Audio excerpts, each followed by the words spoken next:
সবাই বলে এটা একটা হন্টেড প্লেস, এখানে নাকি ভূত আছে। আমি বলবো সমস্ত বাজে কথা। এখানে কোনো ভূতপ্রেত নেই। বাড়িটি ব্যবহার না করার ফলে ধ্বংসস্তূপে পরিণত হয়েছে, তাই এই বাড়িটার এই দশা।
বাড়ি দেখে আমার মনে হয়েছে সেই সময় এই বাড়িটা গম গম করত।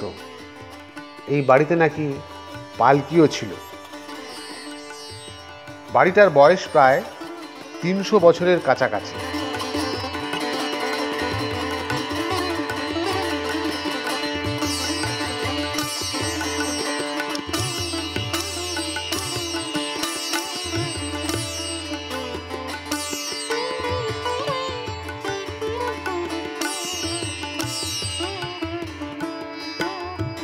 ওই যে পুকুরটা দেখছেন, ওই পুকুরের মাটি দিয়ে এই বাড়ি নির্মাণ হয়েছে। তারপর পুকুরটি জমিদার বাবুরা নিজেদের কাজে ব্যবহার করত।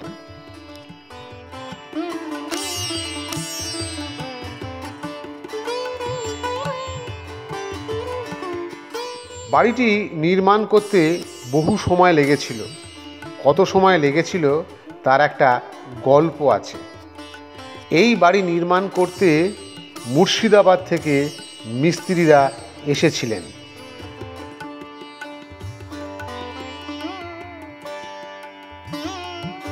জমিদার তলারায়ের মা মিস্ত্রিদের কাঁঠাল খেতে দিয়েছিলেন।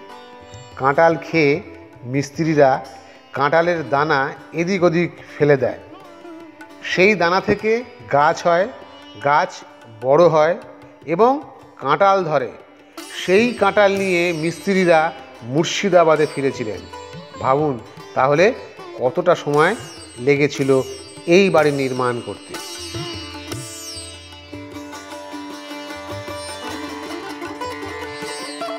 কেদারনাথ রায়ের বংশধর ধীমান রায়ের 7 পুত্র ছিল। বড় পুত্র তলারায় এই বাড়িটি নির্মাণ করেছিলেন।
এখানে অনেক প্রি ওয়েডিং শ্যুট, কেউ ফটোশ্যুট করে।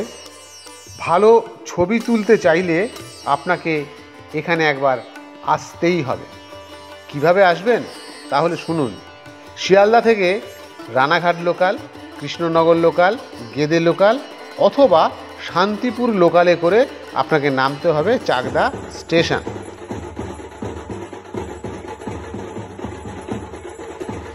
চাকদা স্টেশনের 2 নম্বর প্ল্যাটফর্মের বাইরে এসে দেখবেন বেদুইনের ঠিক উল্টো দিক থেকে আপনি গাড়ি পেয়ে যাবেন এই রায়বাড়ি যাওয়ার জন্য। এখান থেকে রায়বাড়ির দূরত্ব হচ্ছে 8 থেকে 9 কিলোমিটার। যারা গাড়ি নিয়ে আসবেন তারা এসে রায়বাড়ি বলে গুগলে সার্চ করলে আপনি রাস্তাটা পেয়ে যাবেন।